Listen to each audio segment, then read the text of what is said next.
Hello and welcome to Talkin Baseball. The Phillies take game 3. They take a lead in the series. Let's recap what happened there.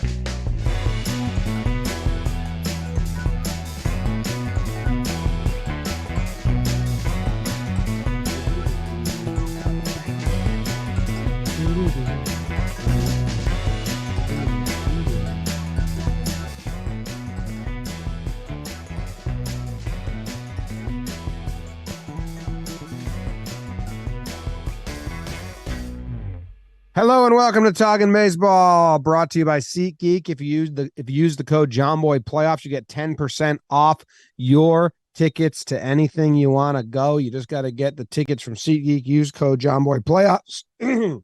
Oh, yeah. Sorry. Whole Northeast is just sick up here. BBD, you're going to the Yankees game tonight, right? Yeah. Do you use code JohnBoy Playoffs and get 10% off? I encouraged my father to, and he decided to bring me and my brother to the game. Nice. He definitely did. Jake and I, Smart if guy. Jake and I, if Jake is alive and well, Jake's been putting in work this postseason. Honestly, putting in a lot of work. So he's not here, and there's no burn today, and I hope he's getting some rest because we're going to game 3 tonight. I got tickets on SeatGeek. I think we're going with Tuck. So I might be me and the Walking Dead into Yankee Stadium come 5 o'clock. Trev, when's the last time you used code JohnBoy Playoffs? You know what? I got some concert tickets using it as well. Where are you going? It doesn't have to be a sporting event. It could be anything. Concert? There's all sorts of stuff. You're going to a concert? Mm-hmm. Who? Elton John. Nice. That's one of the greatest performers of our lifetime. Yeah. Well, that's the same thing they say about Gene Segura. Because it depends on the inning. Well, you know what? Performer, like put on a show. Yeah. Maybe the most entertaining single player performance we've seen. Oh, I get it. So you're telling me Gene Segura he planned all of that. I'm just saying it was Zood, like the good plays, the bad base running, the hits. Yeah. It was he had the ooh and ah factor that we all look for. I mean, that stat at the end was first player in postseason history with an error, an RBI, and picked off in the same inning. Dude, imagine the thoughts that are going through this guy's head. He's on base. He's like, dude, thank goodness. He's just trying to relax, takes a deep breath, all of a sudden, snap throw over there. Hey, Gene, go get some gummy bears in the dugout, bro. Yeah, it's tough. But, I mean, in the end, I think the good grades out better, especially since his team won. 100%. Now, this is all a laughing matter. We're having fun with it, for sure. Yeah. Well, there's no burn today because Jake isn't here, but the Phillies let off. I'll just go through it real quick, which is how the burns, if anyone wants to know the background of how they came to exist. I used to say we don't need to tell the people what happened in the game for Talking Yanks. People that listen to the podcast like keep up with the games. Jake was like, no, let me just burn through it real quick. Let me just tell the people what happened real quick. So that's why he was like, let me burn through the game. And I was like, all right, burn it. And then that's how that became. So I think the very beginning of Talking Yanks, it was literally something like this. Schwarber leads the Phillies off with a home run, stays hot. Then Padres tie it up in the 4th inning, but on a Segura error that helped them out. But Phillies put 2 up in the bottom of the 4th to retake the lead. But then the Padres tie it up again in the 5th. But then the Phillies take the lead again in the 6th. And that was that. Bullpens come in. We find status quo. Phillies win 4-2. Fortitude. Great fortitude. Suarez, only 2 hits for Ranger Suarez. I think that's kind of one of the bigger stories in this whole game was, when you have this series set up the way it is, where you're playing all these days in a row, you really have to figure out ways to get the outs. I mean, you can't rely on your starters to go 7 innings, 8 innings. You understand that the bullpen's going to play a big factor here. So kind of like what we were talking about with the Yankees game and deciding, what leverage bullpen to use. Thompson, he made it apparent that he was going out to win this game. Suarez, gets there. How many pitches did he end up throwing? Like 68 or something like that? Exactly 68. 68 pitches through 5. Like you mentioned, only the 2 hits, only 1 earned run. There was some shoddy defense behind him, and there was some good defense behind him, like we said. But Thompson said after the game, like that was the plan. If they had a lead, like he was going to get this game. It is a swing game. We understand, kind of what the math is when you go up 2-1. And I think it's something that we could have been questioning if it didn't go right. You bring in Zeflin to Alvarado to Sir Anthony Dominguez for 12 outs. 12 outs is a lot to entrust with like 3 guys. And that's basically been that's his crew right there. Eflin, Alvarado, Dominguez. It ends up working out a massive double play started by our guy Gene there for Eflin. And that thing was a beauty. First and third, kind of like a chopper, kind of slow, not hit too hard. And to be able to turn like Gene did and have that much zip on the ball to Stott was awesome. And Stott made a great turn. They just barely get Josh Bell out there. He ends up belly flopping, which is kind of also entertaining. A lot of entertaining stuff happening in this game. But then Alvarado and Sir Anthony Dominguez goes 2 innings to lock it down. I mean, Thompson pushed all his chips to the middle of the table and said, I'm all in to win this game. And it ended up working out for them, man. A big one to do that to for show us. great Smart fortitude in this game. Yeah. Musgrove gives up 4 earned, 8 hits. And so actually, before I go to Musgrove, Suarez, I think he walked a ton in his game against the Braves. He did. And this game, he goes 5.1. There's people on base, 2 hits, but no walks. Like 2 hits, no walks. It's pretty good. He said he was really nervous that first game. That's what they were talking about during the first inning of last night's game, was that Thompson talked to him after that start and said, hey, well, you all right? And he said, I was just really excited, nervous, all the feelings that he's going to have in his first career postseason start. And then to do it again, man, and to provide what he provided was excellent. And I think, he had it in him to go more, but there was like this new term that we have in baseball, this right-handed lane coming up. So Thompson made the decision to go to Zeflin, and everything worked out. So now we're like praising him, but remember, these are decisions that we question all the time. Like take that starting pitcher who's given 2 hits, no walks out with that pitch count. But when it works, it works. I like the Segura play, and we're bouncing all around, but the one in the 7th, I thought was crazy. The diving play to his left, they had runners on base to end that inning, and he gets up from that, and he's all fired up. Yeah, he had a couple plays just like that. I think one earlier in the game with Grisham up, same thing, ranging to his left, makes that play, and then I think that other one was on Kim. But yeah, dude, he ran the gamut last night, because that another first and third double play ball, Stott fielded perfectly, the perfect feed to him, and his body was just a little out of rhythm, man, and he just clanked it. And I love how all the umpires give the guys like the benefit of the doubt, like, oh no, it's on the transfer. He never even hits off the side of his glove. San Diego challenges it, wins the challenge, obviously, because the thing never meant it into his glove. Umpires, Gene man. Segura game, baby. How about the umpire at the end of the call? I guess a lot of people probably want to hear about that at the top of this show. Is that's kind of a talking point? BBD, is Jake walking in, or who's coming? It's Dan the Tech Man. Oh, okay. How much that? I thought your face light up. I was like, maybe Jake stormed in. That. What do you got on the check swing? I can go first if you want. Well, no, I mean it was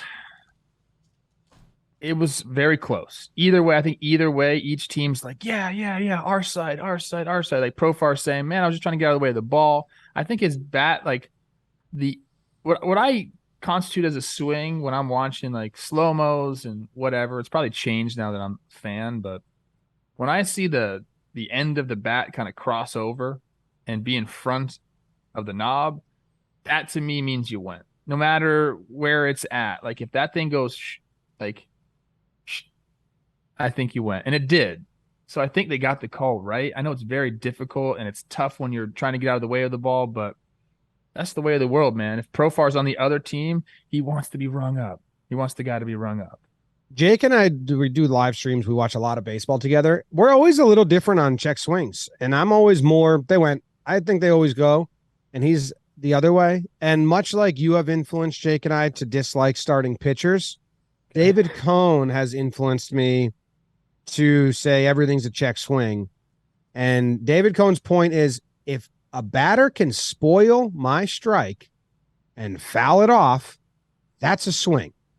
So if his bat is on top of the plate and if he touches the ball, I don't get a strike anymore, that's a swing. And I think I agree with that a lot. So when I see the bat head go over the plate, like over the heart of the plate, because a lot of people watch it and they think the bat has to cross the plate in their brain. And Coney has changed my opinion on this.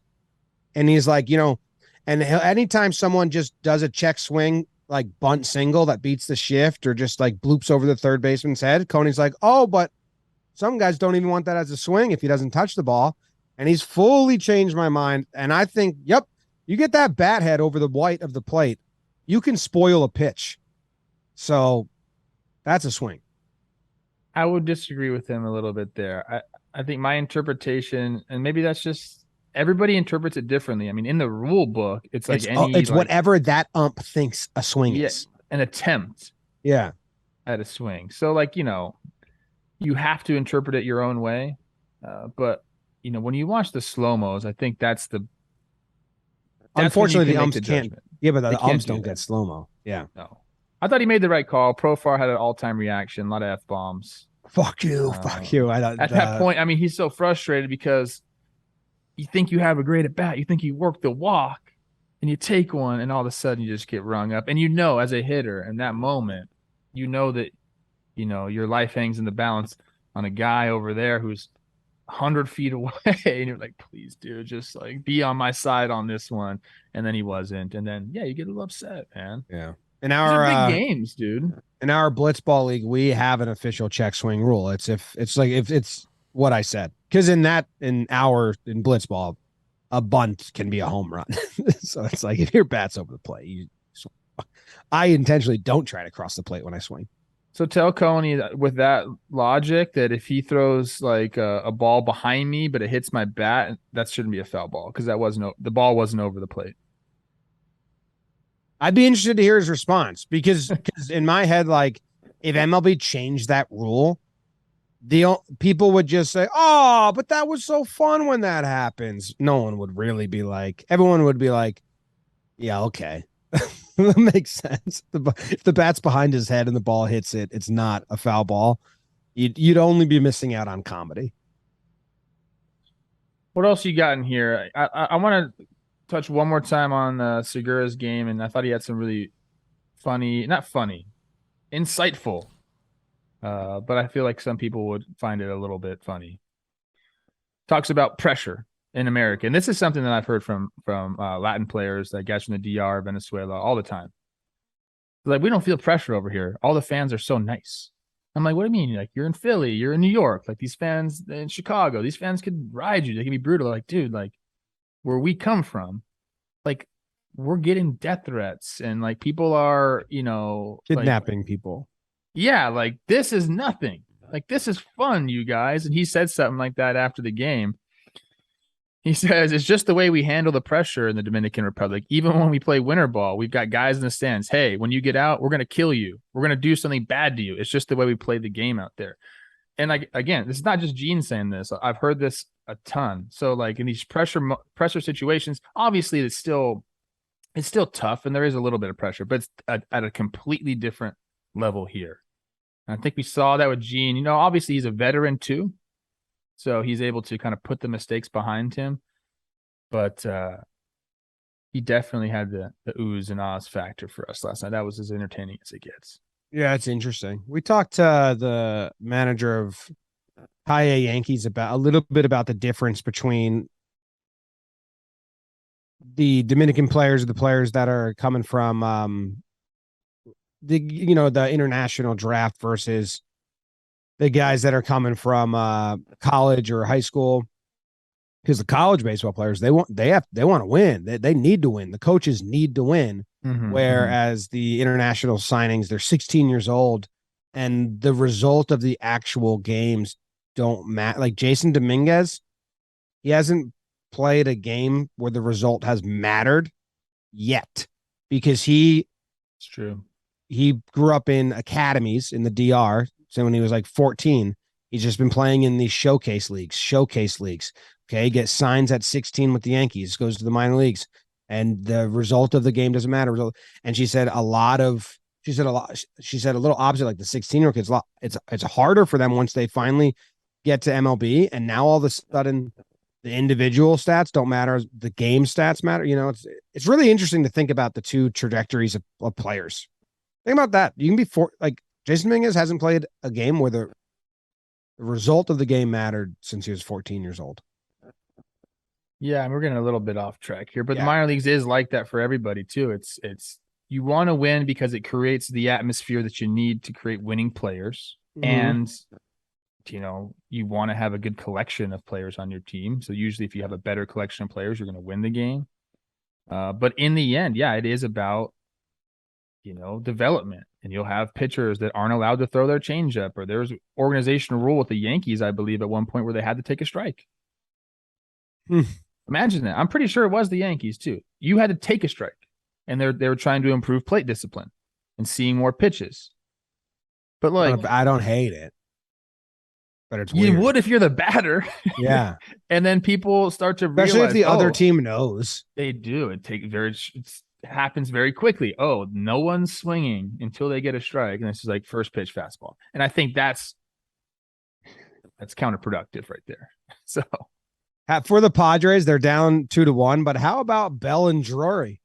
I mean, these guys were doing nothing, and now they both have 4 hits on this series, homer each, a couple RBIs each. They have hit. Drury has 2 hits in this game. Bell's a pinch hit in this game. I think the Padres are, they're down in the hole here a little bit, but you got a bullpen game for the Phillies where you're starting Falter, and you're going to get some out of him and Syndergaard, and we'll see the other path that Thompson takes. And then for the Padres, you have Clev going, and you have all your good bullpen ready to go. I think Sir Anthony Dominguez is probably out of here for the Phillies tonight. But the Padres have all hands on deck, and I expect Melvin to approach the game the same way that Thompson approached last night's game, where he's pushing his chips to the table. You can't go down 3-1.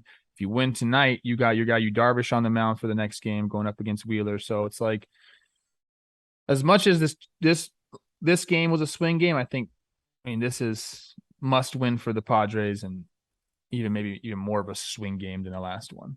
Well, the Phillies are throwing Bailey Falter. Yes. Didn't see that coming. Melvin said there's a little more left-handed threat in the lineup, so they wanted a lefty to start the game. And then I assume we'll see how far he can go. It's funny because, they mentioned that he hasn't pitched since the regular season. And so some people are like, oh, he's rusty. And then JT Realmuto is like, oh, we got a fresh arm out there. He hasn't pitched, so he's fresh. So you're either fresh or you're rusty, depending on who you talk to. So they're going to see what happens with him. Savali hadn't pitched either. I think you talk about Suarez saying he was nervous, so I would expect more of that. And yeah, I think it's going to be a short leash. Bailey Falter's one of the worst names in baseball. I think one of the two is good, but the combo just gets me all the time. Bailey Falter. I like Bailey. It's like a bay leaf or Bailey's in your coffee. Fault. My fault. Bailey's fault. That's the headline tomorrow. Damn, that's crushing. That's rude. I'm sorry I said that. That would be a bad. What else we got from this game? I mean, Musgrove threw all right. Some soft contact against him. Possibly on Bohm's RBI. Like Soto just kind of whiffed it. I know it was a tough play, but. I mean, Soto needs to get going. Those two guys you just said is the two guys where Philly was like, we think Schwarber's getting going. We think he's looking better. And Soto said, there's just one thing away. I'm getting there one thing away. Well, Schwarber came to fruition, and Soto hasn't yet. I mean, Soto's having a bad postseason, and Schwarber was having a bad postseason. Now he's absolutely crushing balls. So That's a little bit of like, if you try to find narratives, there's a big difference. Those two guys, one clicked, one hasn't. Yeah, I mean, I think I wouldn't bet against Juan Soto getting it going. That's for dang sure. But defensively, he's never gonna, light it up out there. Gold And that's what Glove we've seen. We nominee. said it at the beginning of this series. Like, we're gonna see some really good defense, and we're gonna see some bad defense. And that's kind of how it's been. Every once in a while, you're gonna get a bad play out there, and there's been some capitalizing of those bad plays. And I saw that's, I guess, something that we'll watch for in game 4 here is, who's playing better defensively. Baseball. Toto got a Gold Glove nomination. Just to say something funny at the end here. He did. A lot of people on that list, I'm not so sure. We interviewed I Jason. never got a freaking finalist Gold Glove, even though I led the MLB third baseman in a ton of categories one year. What year? Wasn't it? I didn't lead all, but I was like top 3 in the AL for some of the categories. Okay. What category did you hold nearest to 2014? your heart? Maybe 14 or 15. Okay. Well, yeah, I mean, we had Jason Kendall explain how Gold Glove voting happened back in his day, and it was pretty eye-opening. Yeah. He said, yeah. Maybe I won't spoil it for everyone. Go listen to that podcast, but take Gold Glove nominees with a grain of salt. I mean, Soto did nothing. They just circled a name they knew on the sheet. Honestly. It seems like that. That list is, like I said, that came out last night was something. They need to make packages. Like, it's not hard. I just went and watched every ball Jameson Taillon fielded, and it took me 5 minutes to do it. So, like, before these The coaches, pitcher's Gold Glove is just, come on with that. None of them should have a Gold Glove. I think that's a disgrace to the Gold Gloves. Used to give them silver sluggers too. dude, that's nuts. They used to give him silver sluggers. Who caught the ball? The pitcher that caught the ball, was that Savvy? It was Sevy. Oh my gosh, talk about a roller coaster right there. Yeah. Watching him try to catch that ball. Yep. Pretty low bar. It's like a 40-foot high fly ball. Dude, it is jarring how bad they look in comparison. When they play catch or have a catch every day. Hey, Musgrove made a nice play. How about that? Yeah, there were some good fielding pitchers. It's a good point on the making packages thing. Like they do that for Hall of Famers and stuff. Like they send the voters like a bunch of stuff. It'd be funny if they made packages and like one guy's was like 5 minutes long and then like Juan Soto's was like 30 seconds long. It's like, here's your highlights. Yeah, highlights, lowlights, every ball played. Like, I don't know, because I don't know how Taillon got a nomination after watching every play. I think it's just like we need to find a pitcher that we like. Yeah. Circle a pitcher who's got a good reputation as being a nice guy. All right, I have one question for you, Trev. That's not about this series at all, but so if we want to wrap up the series, I mean, I kind of think that the Padres are going to tie it up here because it seems like the Phillies aren't playing with house money, or Phillies are playing a little loose and the Padres have to play strong. And I do like the Padres all out effort. It just depends, man. If the Phillies offense shows up and we get, a couple home runs from those top 5 guys, if Schwarber starts to hit the long ball like he has been, if Harper comes through in a big situation, I mean, this series could get away from the Padres very, very quickly. Well, you know what? It's the same thing when the Yankees, especially like that crowd is awesome and they're playing with like some energy there. the same thing when the Yankees face Savali. If the Padres don't score on Falter or in the first 3 innings, it might not be good. But if they get up early, I think the Phillies are going to say, okay, well, bullpen's down. We'll go to our B squad and try to have the offense sneak a win. Otherwise, we feel. Yeah, if I'm a Padres fan, I think the same thing that you're saying. Like, hey, man, like they're going bullpen day. We're going all out. Let's go score first and make them put like their B guys in. Let's go take this game. Let's get it back to you, and then we'll get back to San Diego. That's what they're thinking. Yeah, and they're right about that. I mean, this series is still very, very much up in the air. Very, Back to very much. you is funny. You Darvish.